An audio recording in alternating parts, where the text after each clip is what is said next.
All right, so today we're going to dive in deep, of course, on McFarlane Toys, but really more importantly, looking at how digital collectibles and also the space of Phygitals, physical digital, could reform out everything we think about when you think about collecting in general. So we're going to dive in deep, get into a lot of the things that might affect blockchain, some of the projects that you guys are interested in, all that good stuff. It's going to be a fun one. We've got a special guest for you today as well. My name is Paul Barrow. Welcome back into Tech Path. Joining me today, of course, is one of the most legendary creators, I think, out there in the space, and he himself has joined what we think is the next generation of how digital collectibles are going to be done, and that, of course, is Mr. Todd McFarlane. Great to have you on the show. Hey, good to see you today, Paul. Excellent. Of course, joining me also as my co-host, Mr. Kyle Wilson. Always happy to Yeah, have you on there. Hey, Kyle. absolutely. Happy to be on, and it's a pleasure to have Todd on today. As you can see, I got some choice collectibles back here, and he might recognize some one of those. So happy to have Todd on today. Yeah, excellent. Well, Todd, let's get into a little bit of this to kind of just Sure. jump into the start. First, I want to jump over to what you guys are doing at McFarlane Digital. All right, so Okay. Todd, when you look at kind of the future of where digital and collectibles are going, this Yeah. convergence that seems to be happening, kind of give Yeah. me an outline of what you guys are planned to do here. What's your overall goal? Well, it starts at the beginning where some people sort of are completely bent on the physical part of it, right? NFT sort of, as you know, is sort of a dirty word.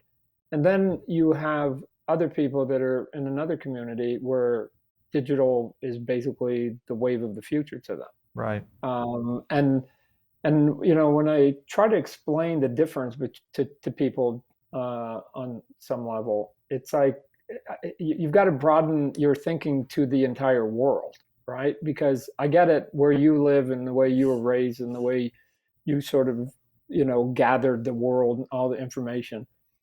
Physical is sort of where you're at. That doesn't hold true in a lot of other places in the world in terms of space, time, and even just money, right? I mean, you would be amazed at what the shipping cost is for one single toy to some countries around the world. That it's cost prohibitive, literally. So you have two choices. You either have somebody that then goes, "Oh, I like what somebody's doing." In this case, maybe what we happen to be offering, and I never get to get into it, or I have to come up with another version, and so they can be involved in it. And so the way to do that is to go, well, we can't get it to you physically. So what if we can get it to you digitally? And now you can basically be in the game. So once you know that you have those two groups, the question now is there a convergence that you can basically put the two together? That's what we're trying to see. The data isn't conclusive yet. We haven't done a lot of it. Every time we do something, we get a slightly different answer and or smarter. But the question is, can you get somebody digital to go to a store, or could you get somebody who goes to a store to start thinking about digital? Right. And so we're gonna see which one of those groups is more flexible. I'll come back in a year and give you all the data that we have to just see which side is more flexible. I'm gonna guess that digital people are far more flexible because they live in both worlds anyways, Yeah. by nature, right? And people who are just turn their head like a dog a little bit when you say digital, Bitcoin, NFT. Right. They need a little bit more education. Well, okay, so with that statement, because I would agree with you. I think we're very early right now around kind of the evolution of toys, collectibles, but also other aspects of brands that are starting to move major IP into this space. With Yeah. that being the case, you look at what's happening in Web3, you look at kind of this next generation of how digital will be done. Would you say this is vital to how you guys are laying your strategy going forward, or is this more of a test? What's your position right now? Um, I think I would call it a vital test because I think that it has to move in this direction, Paul. Yeah. And I'm not saying that doing it the other way exclusively doesn't give you everything that you need. It's just why not? Why not? right? Exactly. And so we're gonna figure it out, and the way we're gonna entice people gently to basically put their toes in the cold water of digital and NFT is, if you buy the physical, then you get these digitals. Oh, by the way, if you collect all four of them, I'll give you an Mhm. example. If you collect all four of them, you'll get a fifth digital that will be based on a figure that we haven't made yet, may never make. So you'll have the only one that gets there. Oh, by the way, on top of that, if you Mm. have that fifth one, then in the future, when we're selling, let's say, an exclusive toy physically or digitally, either way, you have to have had that fifth one from the get-go to be able to basically get in line for the ride. And so we'll be at a point where we'll have literally a physical toy, and the only people that are going to be able to get it were those that basically dove into the phygital part of it, saying, oh, okay. And even if it's just that, even if they just go, I don't care about any of it, but I want to get that rare figure, so I Yeah. have to go through these sort of little steps. Okay. And then what I'm hoping for, Paul, Kyle, is that they'll find out, some of the people that are trepidatious about it will find out that it's actually not that dangerous to be in the pool. There are no sharks. There are no sharks in the pool, right? That's I the like ocean. it. You guys are thinking about something else. So, yeah. Yeah. Well, okay. So with that being the case, I think, well, first of all, we've had a lot of people here on our show kind of going in that direction of talking about digital first and then moving into the physical relationship of products and retail.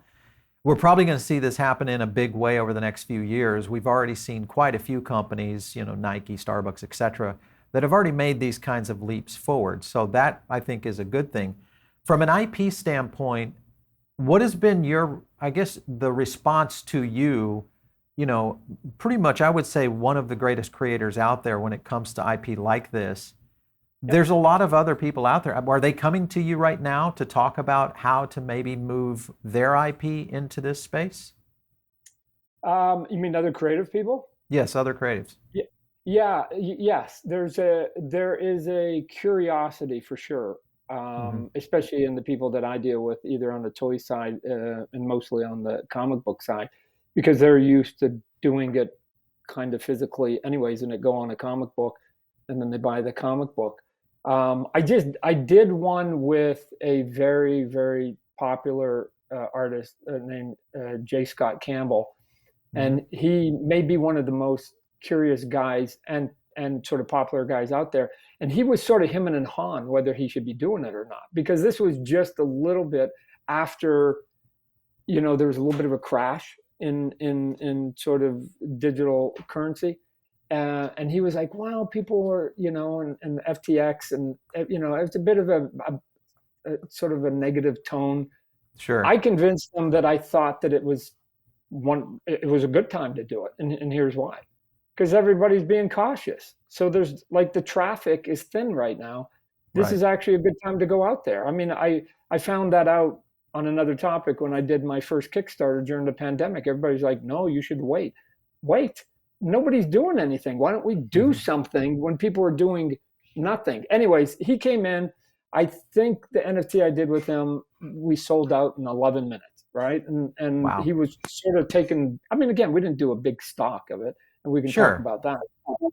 But he was taken back a little bit, and it was like, look, you're not. I don't believe you get negative blowback if you're being reasonable, right? And so if you're trying to make a big headline, you're trying to make a big score financially, you're trying to sort of do something, you got a big giant white list, and you're doing all the tricks or whatever. I get it. I get why people sort of have some negative, but I usually do sort of a small run at a super reasonable price. I don't whitelist anything, and I'm just like, good luck to you. Oh, by the way, there's Paul, there's 8 billion people on the planet, and if you're going Sure. to do something in which you're minting 1,000 or 2,000, you need to find 2,000 people. The other 8 billion people don't have to basically be at the party that day, right? I'm not trying to sell 8 billion. I'm trying to Yeah. sell every now and then a couple thousand. That's all I need. I'm good. I'm good.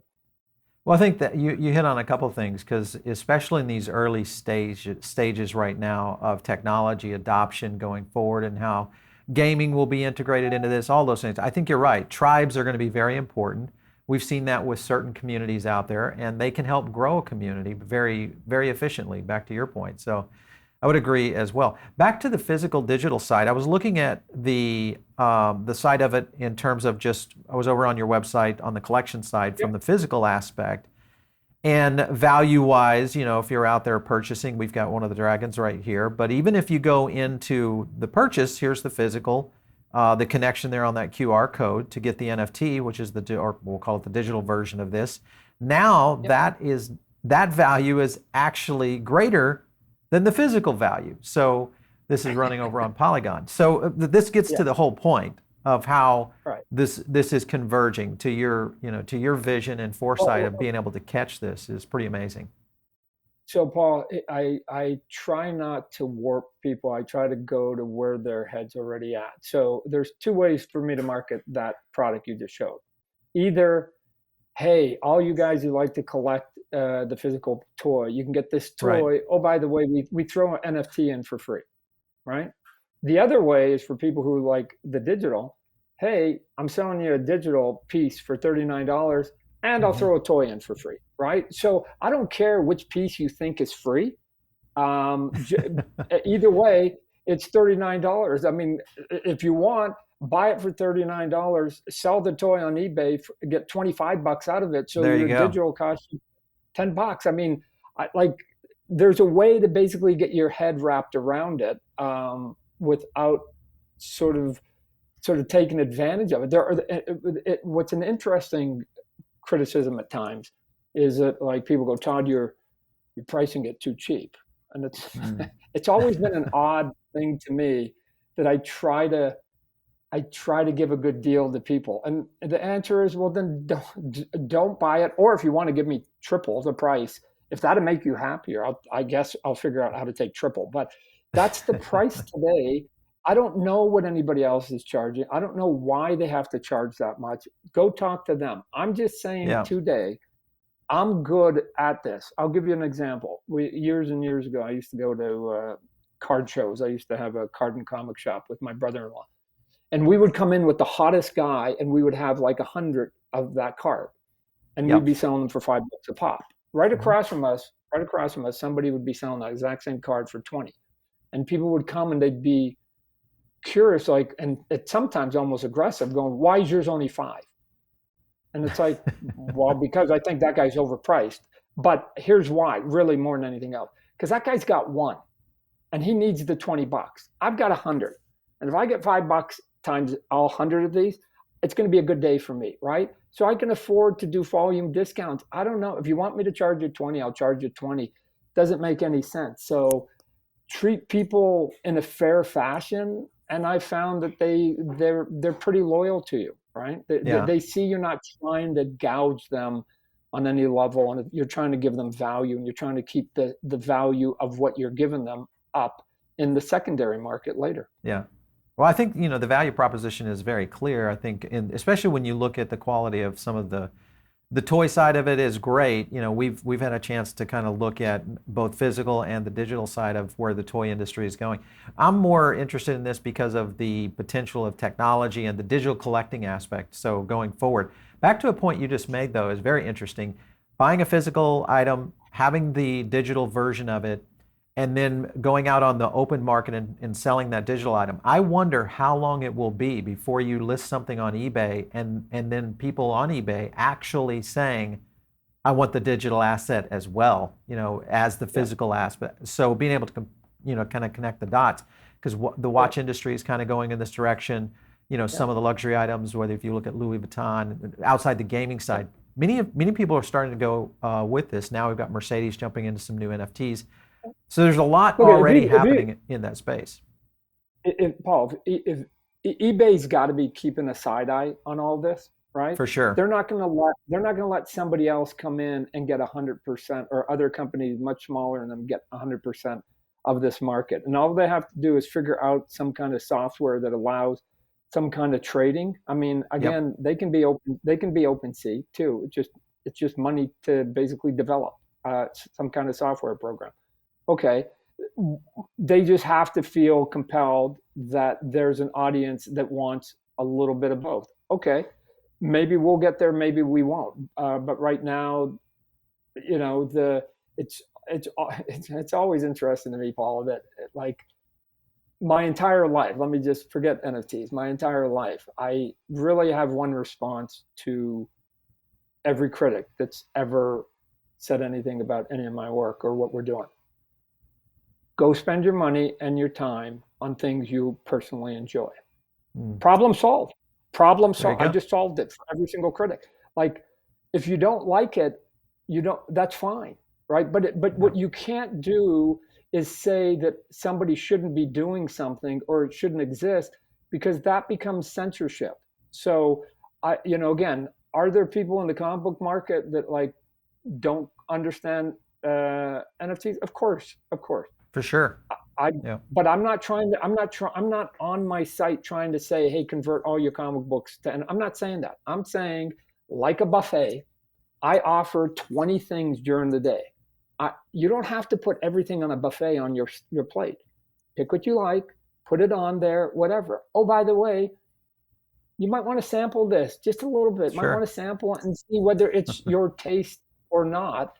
And you may find that it's like more interesting than you think, especially because in the future, you're going to be able to get some of the things that you might not otherwise get. That's the only path to getting some of the collectibles you want. Right.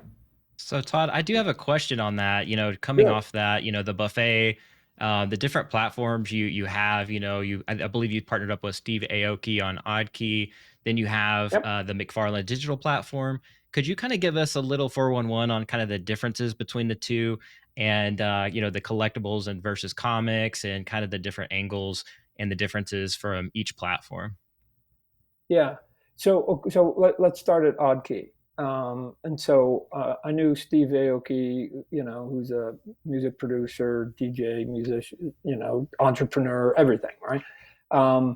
And so we'd been sort of passing friends for a while, and then he got into that space really hard and fast, right? And in one of the conversations, he was like, "Todd, we should be doing something. We should be doing something. We should be doing something." And my first question, it was always my first question when NFTs were brought to me, and I was completely new to it. Can I sell something for $1 or $5? Right now, you can imagine the answer was everybody was getting headlines because there was like these big numbers, and they're like, "Todd, no, that's not how it works." And I'm like, "No, I'm not asking how it works. I'm asking, is it possible?" And the answer is, of course. So Steve and I, once I found out that I could not have to do something and charge $1 gazillion and make everything a one of one, then I went, yeah, okay, I'm in. So if you're saying I can basically do something at a cost-effective way, I'm in. Well, let's try something. So Steve and I built a website, and we wanted to, for the first while, it be NFTs that he put out, NFTs that I put out, and then start recruiting and welcoming, to your point earlier, of some of the outside people to say, hey, why don't you come in and maybe again do something with us, and then go do your own if you had a good experience, even from the creative point of view. And so it was basically just trying to create a community where maybe we could start bringing people in. That's the big giant long-term goal of all that. And on that end, we were using Solana as our sort of go-to. To again, everybody has their favorites. I thought it gave the most flexibility. It was easy, especially for sort of newbies, if you will, to come in and whatever else. Once you go and you're using another sort of blockchain, it gets a little bit complicated. I think I'm not no expert, so take everything I say with a bit of a grain of salt. I think there in business can be times when the first person out the gate, I understand that they're the leader and they have a certain way of doing it. It doesn't mean, though, that over time it's going to be the most effective and best route to do it. I understand why big corporations jump on, because they were the industry leader. But I keep sort of saying, I understand that Nike's going that way, but it doesn't necessarily mean everybody has to go that way, because Mhm. Nike might have been sold a little bit of a bill of goods because somebody had success a little bit sooner than somebody else. So another venture, another area is going to have to go and show some success, and then I think that people will then see that there are a lot of options on how you can reach your consumer and what do you want to do with it, right? I mean, even to the point Mhm. where you've got an item, you don't even have to take cryptocurrency. Just take their Hmm. credit card. Yep. If that's what it takes for them to take that first general step, fine. Like, why argue with the crowd, right? Just give them what they're comfortable. Just give them options at all times, like the buffet. Just give them options and let them choose. That's, I think, how you can get consumers to at least try, because you're not shoving anything. You're going, hey, here it is. You pick. You pick. You know Yeah. your lifestyle, your I personality. Go. Now, kind of the two different platforms, kind of just going back to that, have you noticed, basically the two communities, McFarlane versus, let's say, Oddkey, and the kind of the crossover? I feel like there is a little bit of crossover, but has that led to any Yeah. confusion that you've noticed? Or have you thought about maybe combining the two platforms together, or having some kind of rewards Yeah. programs on, crossover with that? Yeah, so we are in the middle of what you just said. Yes, if you've got two platforms and you've got two ways of going there, it can be a set of mixed messages, and Right. so we're trying to put them under one umbrella, sort of get everybody into the house, if you will, and or the hotel or whatever, and then you've got like 10 rooms, and you can go in whatever room you want. So if you like what we're doing with the McFarlane Toys Digital and how that functions, go ahead, go to the left, go to that room. If you want to sort of hang out and just talk about physical toys, there's another room for it. If you want to talk about comic books, there's a room for it. If you want to talk about Oddkey NFT, there's another room for you. We're not saying that all of this is in the same ballroom. We're saying you can go and hang out with your peeps wherever you want. Oh, and by the way, when you're done with that room, you can just easily then walk into another room and have a different discussion about something else. Again, let the consumer have the experience that they personally choose for themselves, instead of saying this is where it's at. Because Kyle, if I put everybody into the same mosh pit, Mm. then what's going to happen, it could turn off everybody, because somebody could say, hey, I'm coming here to talk about Phygitals, and these people are talking about Todd's latest comic book. I don't care about comic books, or vice versa. So what I have to do is just try and figure out how to get them into the house, and then sort of say, well, here's all the different rooms. You can visit the different rooms when you see fit for yourself. But they're asking that question. Hey, Todd, the people on the McFarlane Digital side are saying, hey, how's that Oddkey work? And the people on the Oddkey are going like, hey, how does the other one work? And they're asking the simple question, why don't they both work the same? Which is really sort of the bigger question. Why aren't they the same thing?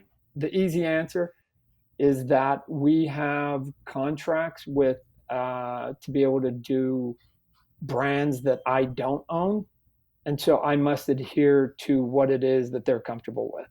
And so they're more Gotcha. comfortable on Yeah. in one platform than another. And so I have to just accommodate their wants and their needs on the NFT space. Yeah. Yeah. Now, speaking of which, McFarlane on Polygon, Oddkey, Solana, have you noticed any blockchain that's maybe a little bit easier to navigate there? Could you kind of speak on that end, and maybe if the Polygon NFTs might be viewable and some of the other metaverses as well? I think Solana, you can actually view it, a Correct. 3D viewable NFT in the wallet on Phantom, which is really exciting for the future Yeah. of your platform. But yeah, could you kind of speak into that just a little bit there?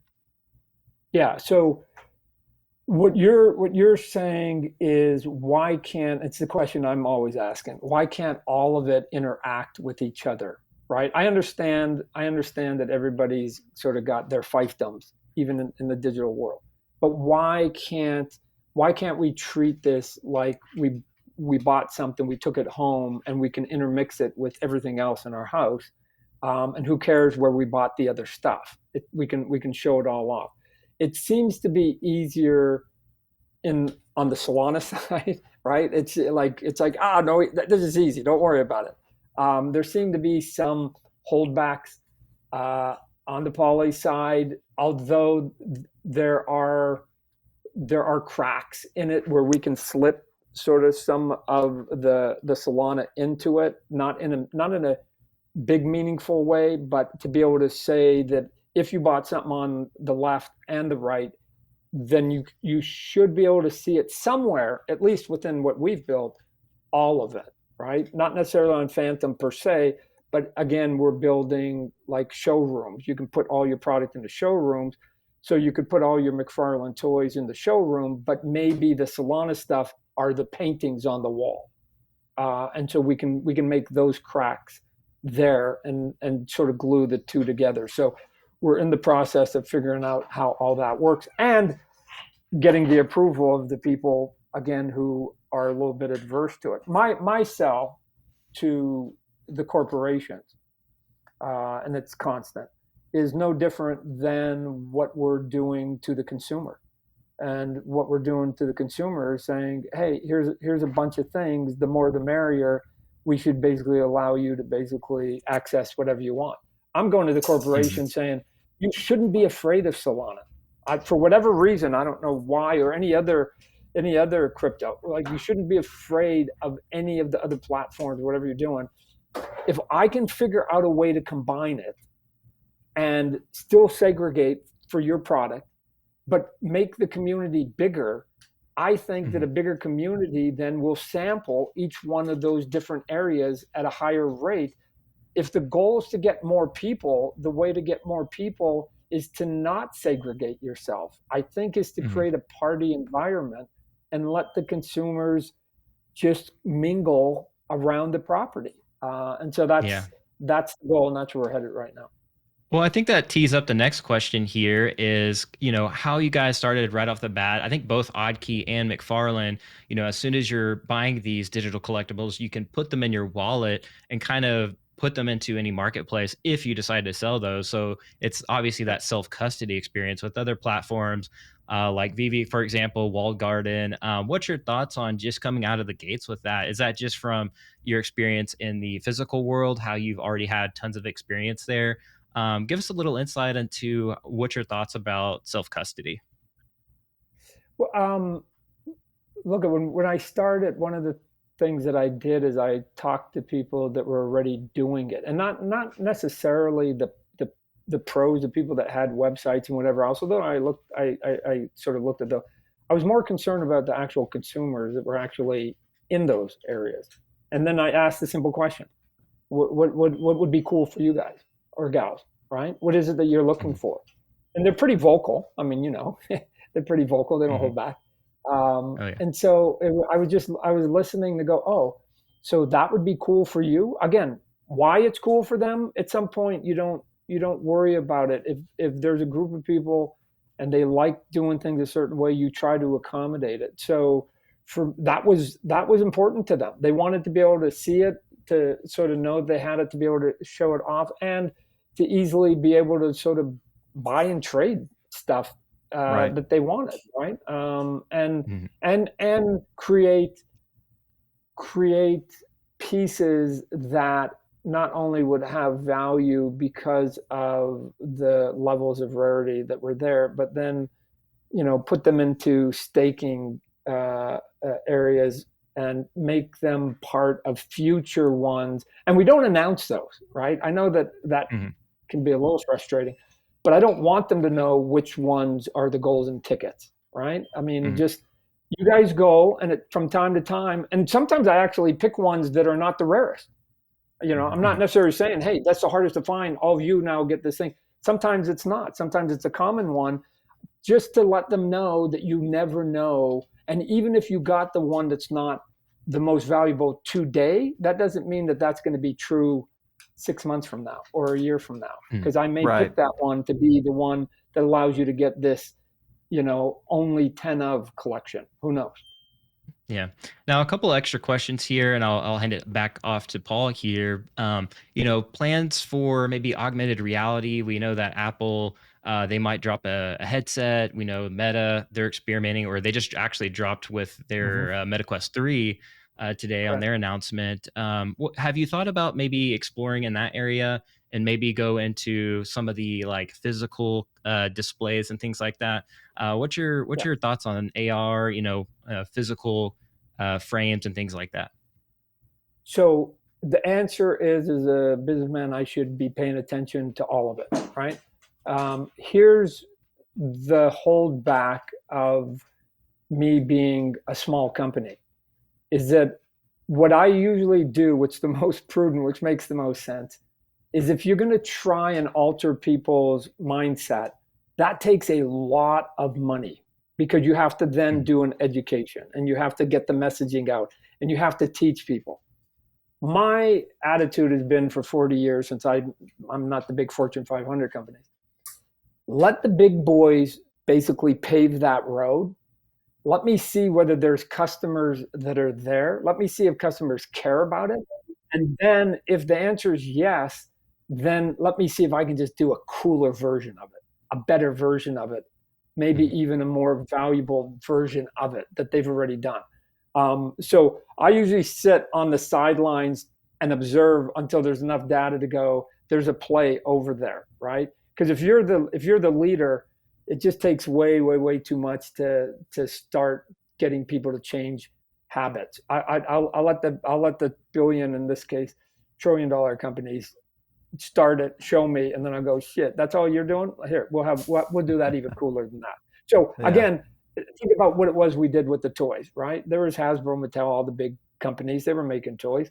And then I went, oh, okay, they want those kinds of toys. I'll just make them cooler. I'll just make a cooler toy and price it maybe, a little bit cheaper than theirs. Give them way more value, and people will react to that. So I'm gonna be a very curious observer for the next little while. As a matter of fact, all crypto, all NFT space, since the beginning, I've been a curious observer because I keep telling people on my end, anybody who tells you they know what's happening is lying to you, right? That's so, right. Because every 6 months we've got a new set of data, a new set of answers, and then, oh, by the way, that some of those become obsolete. So, but that's the advantage for a guy like me, and here's why: because not only do I not know what the future is, neither does Nike, neither does Apple, neither does Hasbro. Nobody does. So that means since we're all equally blind, and I think that's good, then that means we're on a level playing field. I like being on a level playing field with giant companies because it used to be that in the old way of doing stuff, you had to have distribution and all this other stuff, everything between the consumer and the product. And you got beat out because if you didn't get it on Walmart, nobody was ever going to see your product or whatever. I'm making it up. Now you can be on equal footing. And like I said, if they're blind and you're blind, that means you have just as much of a chance of picking the right next answer as the next guy. I want to jump over to onboarding, because this is something that we talk about a lot about here on the show. And to your point, you hit on this earlier, is that you need ways to get people in. You look at what I was looking at CrossMint's latest tweet on Pudgy Penguins. They're launching Pudgy Toys, helping bridge Web 2 to Web 3. CrossMint obviously maybe could be considered as one of the key elements here for the success, possibly. But the interesting thing to me here is that we're seeing new IP entering the space. You're bringing in IP that is legendary. What is your thought on how all of this comes together in the future of entertainment, toys, movies, all these kind of things? It just seems like it's going to open this up quite a bit. It's going to open it up. I think the odds are still going to remain the same as any other field. And here's what I mean by that: is that you're going to have 10 million creators say, "Oh, I'll come up with my own IP," right? That, I would argue, that's the easy part. The second part is making your IP relevant. And so there's going to be two that are going to happen. There's going to be things that I'm hoping, that work to my favor because I've got an IP that's been around for 30 years. So there's a bit of a known quantity to it. And then there's just going to be ones that are going to come and are just going to be the hot thing for that moment. Hopefully they have some longevity, but they just might be sort of sort of, burns that go up and then come back down. So if you think about it more like independent movies, do independent movies from time to time break out and make money, a lot of money? Yeah, sure. Do some of them get nominated for Academy Awards? Yeah, sure. But is there a long line of carcasses on the road that nobody ever got to see? Yeah. So this is going to be the same as anybody trying to become a singer, right? A couple are going to get discovered. Some are going to basically have great careers. Some are going to have fleeting moments. And then there's just going to be a lot of people that are just going to struggle to go. There's a million of them. How do you even get people to know yours exists in the first place? But although that can be a deterrent, the second piece of it is, even if those are the odds, which I think realistically those are the odds, what you should be able to say to yourself is, yeah, but somebody's got to pop. Why can't I? Right? So you don't ever know whether you're going to be the bubble penguin unless you do it. And who knows, right? And then you're going to be having them on your show, and they're going to tell you that they did it. They had no idea. They got a couple of lucky breaks and they got there. But people who have their own library, I'm going to tell you, Paul, are going to be way, way more flexible in this space. Right. Because I'm limited what I can and cannot do with Batman.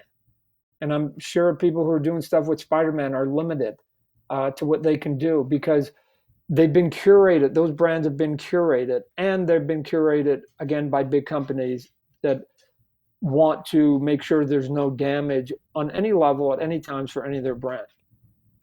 I'm the opposite. When people I just want to kind of jump in on that. When you look at just what's happening with that, I mean, Pudgy Penguins had a very big launch on Amazon. It was very successful. You look at that, and then I was looking just at McFarlane Toys on Amazon as well. What do you think Amazon's thinking right now? Because obviously they saw the success of Pudgy Penguin. This thing flew up the charts in terms of top toy. Yep. I mean, it was new toys list. I mean, we saw a pretty good response here. Does this affect how your strategy goes forth with Amazon in terms of both digital and also physical into the future? Yes and no. Again, they're curious like everybody else, as you can imagine. At the end of the day, though, they're data driven, and I think at some point they don't really care how you get your sales, as long as you get your sales, right? So, I mean, if you look at Amazon's top sales for action figures, I've got a bunch. My company. They never ask me, how are you doing that better than Hasbro this week, Todd? They just go, good. Can we get more? Right? I mean, exactly. The onus of making something popular and successful falls on us, the creative people, the people that are manufacturing, people that are selling. They're in the business of trying to find and do business with people that are successful, and then maybe trying to help. That what they can do with their platform is help elevate it. Once you do have some kind of fan base around you, they can help elevate it. But they're at least right now, they're not coming to me saying, "Hey, Todd, we've got this cool idea. Do you want to integrate it into yours?" It's actually the opposite. They're going, "You come up with any cool ideas. You help drive sales. You help drive those sales. We'll make sure that we put some of our attention behind top selling stuff, however we get to the top of that mountain." Yeah, I want to stay on time here for you, Todd, but Kyle, I know you had some questions in reference to gaming and maybe you have Metaverse. Let's jump to that section. Yeah, absolutely. And I think that's a great segue anyways, is, you're coming up with some of these ideas and presenting it perhaps. What's your thoughts on maybe integrating some of these assets into, avatar type platforms, third-party game assets? Think of, even Ready Player Me. What's your thoughts on these different types of integrations, whether it's maybe in-game or an avatar in a metaverse type scenario? I think we should be trying it, right? I mean, again, the more you try it, the more you put it out there, the more you're going to have, like I said, the data, which is what big corporations are driven by. You're going to have the data to see whether people are reacting to it. I think it's a bit of a natural sort of transition over. Like, why not? Again, sometimes though, big corporations have different divisions. So when you're trying to integrate a toy and digital or a video game and digital, which is weird because video games are digital. They have sort of these specialized divisions, and you have to convince two divisions to basically interlock a little bit. Once you can do it and you show them and it works, then everybody goes, oh, and there's a collective sign. They go, oh, it does work. And then other corporations are watching going, hey, we should be doing that too. And then you get a lot of copycats. But Kyle, yes, I think experimenting should be at the top of the list right now. Not that we know it's going to work or not. It's actually the opposite. We don't know it's going to work. We should try some of this stuff to see what will and won't work at this given time where we're at, instead of saying, oh, hey, before we even do it, somehow we know in advance in the Wild West how this is all going to turn out. No way. Yeah, absolutely. I But love that that's take. why, Kyle, Kyle, that's why a small company like me can sometimes get there and sometimes jump ahead of them, because I'm fearless. I don't have all those restraints. I don't have my quarterly reports. I can just go, let's try something. If it doesn't work, who cares? Yeah. So what's next for the roadmap? Yeah, go ahead, Paul. Go ahead. Yeah. What's next, Todd, for your next step, next plan, kind of your next in the roadmap, if you will, in terms of your platforms? To go back to what I just said, to continue to experiment, right? It would be interesting. Like, I have a curiosity, and again, this is just a personal curiosity. I have a curiosity that, my artwork, my physical artwork, I haven't sold any original artwork for 30 years. And the price of the work I did when I was at Marvel has gotten fairly astronomical, right? With a lot of pieces selling over 100,000, some selling 150,000, 200, and even some in the 400, 600,000 level. I didn't own those pieces, just so you know. I sold those for $500 when I was a starving artist. But the question is, what happens if I did a one of a kind, which is what original art is, but I only did it digitally, right? So that's the extreme of where I'm at. That's the one extreme. Where I'm at is how do you, for me, I want to, just talking about all the things that you brought up, how do I integrate my companies? How do I integrate my genres and my mediums? How do we experiment with sort of uplifting and keeping value? Because otherwise, why would anybody hang out? And keep sort of twisting the knife a little bit to see if something works here and there. So it's a vague answer, because I can't really say that we have a map that we want to follow for the next 3 years, because I think that would be a fool's game, because we'd lock ourselves into something that in 6 months might be obsolete, right? I need to be as nimble as possible. And so what we're doing is constantly reanalyzing every 30 days to go, okay, what we were doing 30 days ago, is that relevant still, right? Forget 5-year plan. I'll let the big guys go down that path. Hopefully they do, because giants are really tough to turn. So I let the big giants go down a direction, because it takes them a long time to get back on the path, which is I think your strategy is dead on too, because this market is so nascent. It's brand new. The ability to be nimble like that, especially with the IP, roster that you have under you, I think is this is going to be a huge opportunity for you guys. Well, and the advantage I also have, Paul, is it because I license big brands and I own brands myself. So what I can do is I can do some of the experimenting on my brands, and if it works, then go to the companies that have brands and IPs and say, hey, this is what I did. If we put it on your big AAA brand, oh my gosh, right? And here's the data that I've already done, because I might not have been able to get that chance to do it with an existing IP, because everybody would have been nervous. So I get to use mine as sort of the Frankenstein monster before I try to sell it up. Interesting. All right, speaking of big brands, I mean, obviously one of the most iconic places for creators has been Comic-Con. You guys, of course, happening here in July this year. So any big announcements coming from McFarlane Toys at Comic-Con? Yeah, we've got a couple of brands that we just signed. So Okay. we're gonna be saving. We've got a couple of new licenses. We're gonna be saving those. We're gonna be announcing a couple of new things here for what we've talked about in our space, and especially our phygital space. We're gonna walk people through that a little more aggressively, and then we were hoping that the big news was going to be the announcement of the Spawn movie, but Yeah. the writer's strike came and stopped everything sort of cold Yeah. in its track across Hollywood. So we may have to do that at New York Comic Con. So depending Speaking on of how the long the Spawn, strike goes. speaking of the Spawn movie, I just look at this and what's happening in the digital space, and I reference this because of something like Yuga Labs. Here's a good example. Yuga Labs, NFT royalty income now 178 million. This is in 2022. Mhm. This could be enough to maybe go out in the digital space and start to fund creatives for movies in the future. What are your thoughts on that, of how this could Yes, possibly evolve? yes. Look at I think anytime you can go from you to your end consumer and say, Hmm. hey guys, why don't we throw the party? Why do we need the middleman?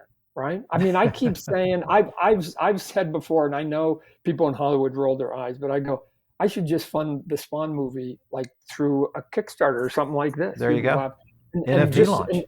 and people and here's what people say. Oh, the only people who do that are people who are desperate. It depends on how you sell it, right? Because No. I would sell it completely different. My sell would be, guys, I've got people wanting to do this. I've got people wanting to give me money, but then I got to abide by their rules. Why don't we do it? It's not a lack of people being interested. Why don't we do it ourselves? And then we'll get to do it our way, and then we'll just get them to distribute it after Yeah. we make it. That's the party, right? Forget let's cut the right. We all know the mind meld that we have, right? We see it when we're at the shows. Forget all these fuddy duddies, right? Come on, Yeah. let's do. I think it would blow out. I think Ryan Gosling could come up and say, "Hey, I want to do a movie, but I'm going to do this NFT. If you guys could just give me a couple bucks each." What are you talking about? Exactly. In Yeah. 6 minutes, he'd have $25 million. He'd be able to go make his own damn movie. But he won't do that. Right. You know why? Because he's beholden to a system that he doesn't want to cut their throat.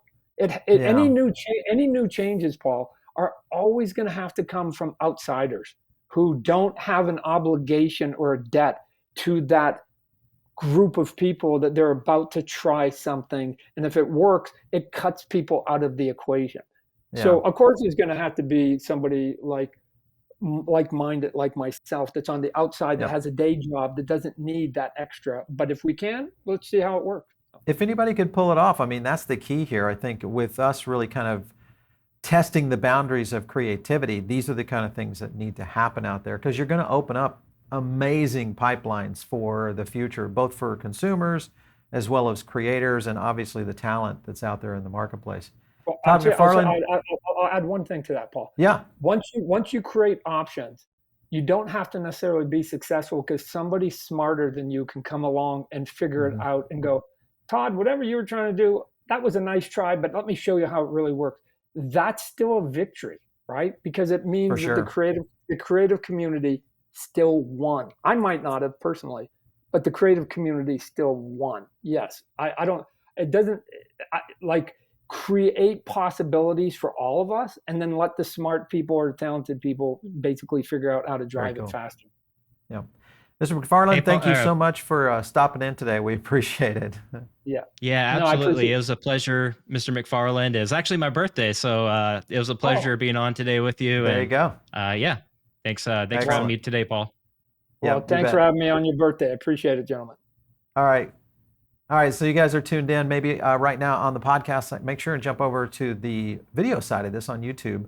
Catch us at Paul Bear Network, very easy. And if you're not in the Diamond Circle, join in. It's very simple. Of course, if you want to catch me, it's out there on Twitter at Paul Barron. We'll catch you next time right here on Tech Path.